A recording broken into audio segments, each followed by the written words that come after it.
Hello everyone. In this video we will be discussing internal storage and how can you use internal storage to store stuff and then retrieve it later. Before we proceed, I would like to share some documents with you which are available on developer.android.com, and here they have given a description of what all storage options can you have in Android. So today we will be discussing the internal storage part, and we will go to using the internal storage. Now, as the name suggests, internal storage is internal to a device and you can utilize to store stuff in internal storage. But the only condition is that you cannot access them as a user.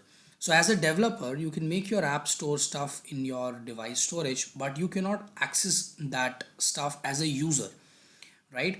And of course other applications can also not access the stuff.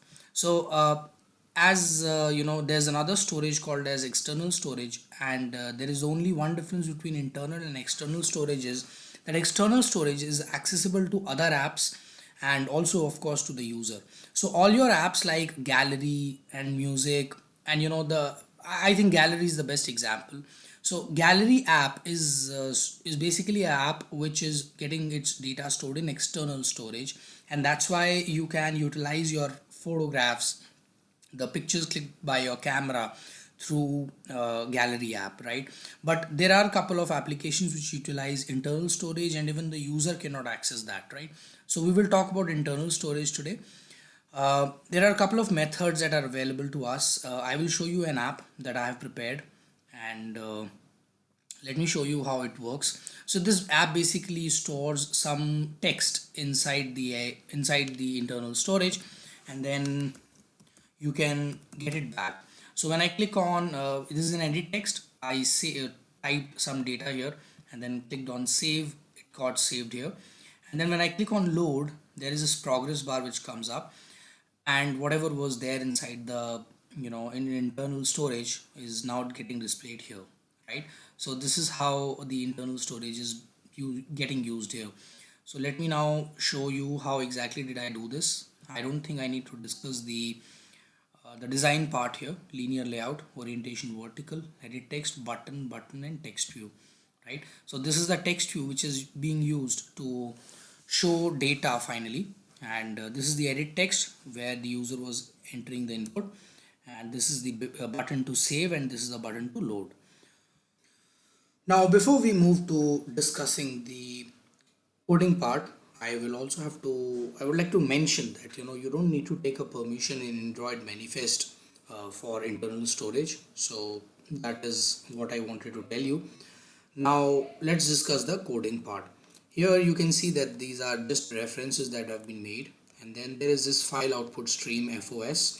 File output stream is a class which helps you to deal with the files that are being written on the internal storage, and we have made a reference here FOS, and then we have created a key here, file name internal string 123. Now in the onCreate method, after the initial three steps which are pretty generic, there is a setup variables, which is a method that gets called, and inside the set of variables we are setting up all the variables that we require, like save, load button, and the edit text and text view. Everything is getting defined here, and then we have listeners set on these, and finally as you can see there is this FOS is equal to open file output file name comma context dot mode private.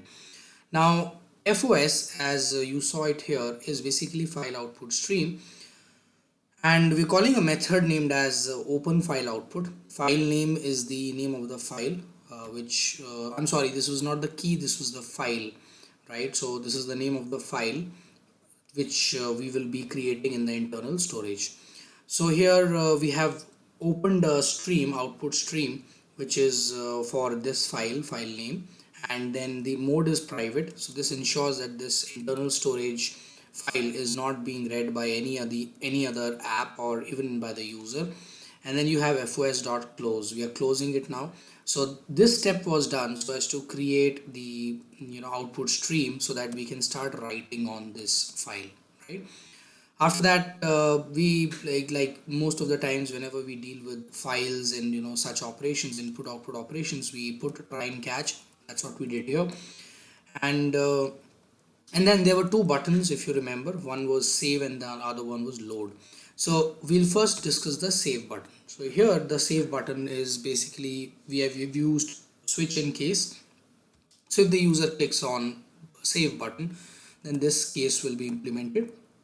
Whatever data that the user had entered in the edit text will be stored inside the string data, sorry, this one. And after that, what we are trying to do is we are trying to write it now, right? So FOS is, we are again using the same statement which we had used earlier to create a file output stream object. And in case we are not able to do so, then there'll be an exception pot which will be shown up by the toast message. After that, we are writing, we are using a method called write, which is available in this class, a file output stream class, and data.get bytes. So what it does is it's going to convert the data, that is the string, into bytes, and finally it will write whatever the user has written or typed inside the edit text.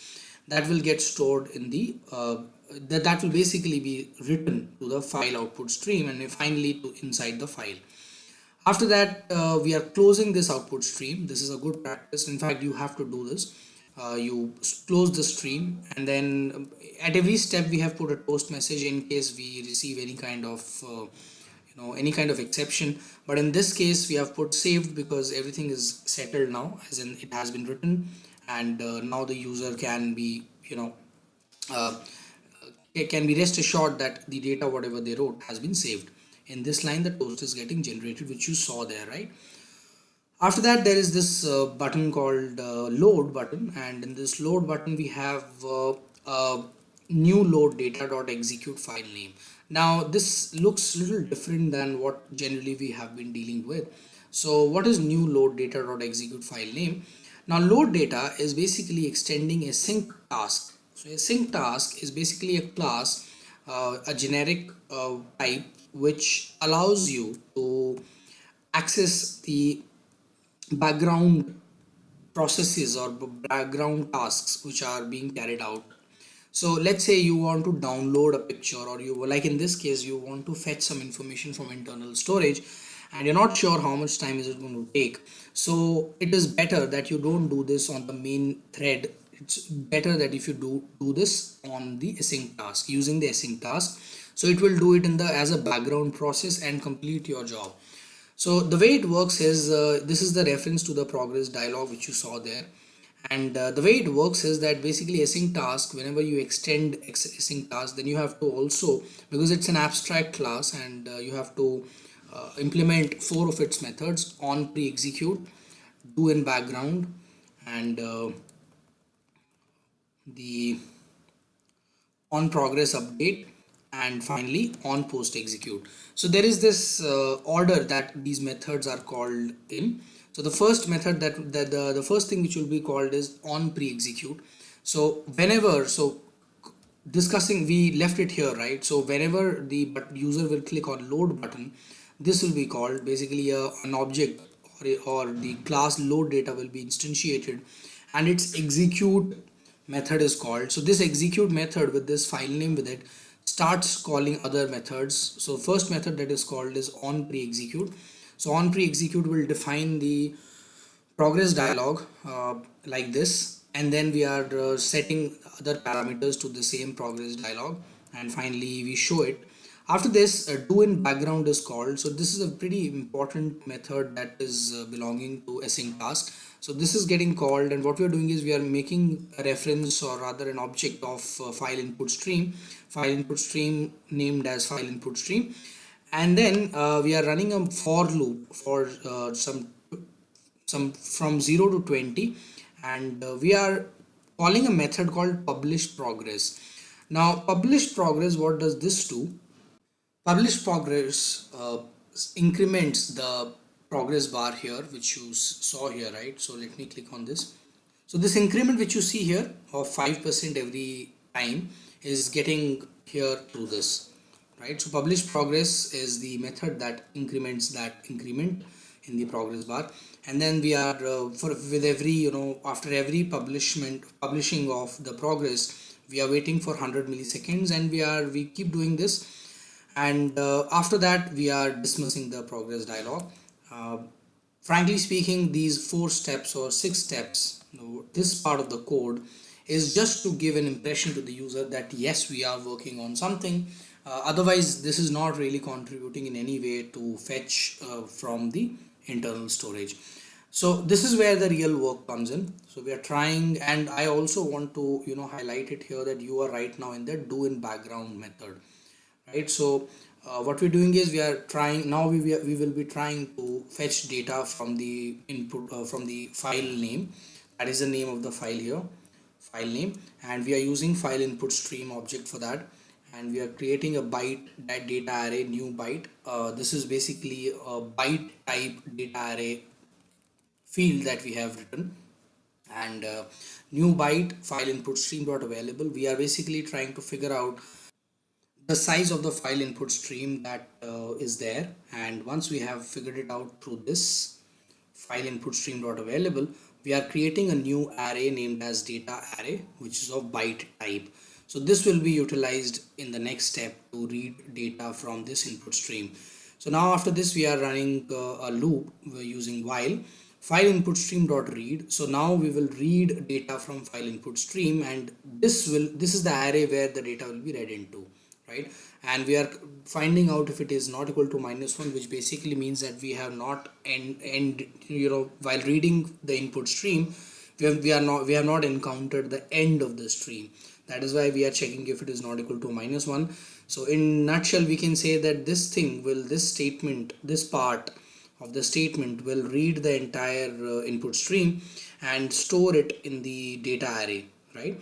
And finally, collected is the string which we had created earlier, and which is now we are equating it equal to new string data array. So this data array byte array is now being converted as a string inside the and put inside the collected, right?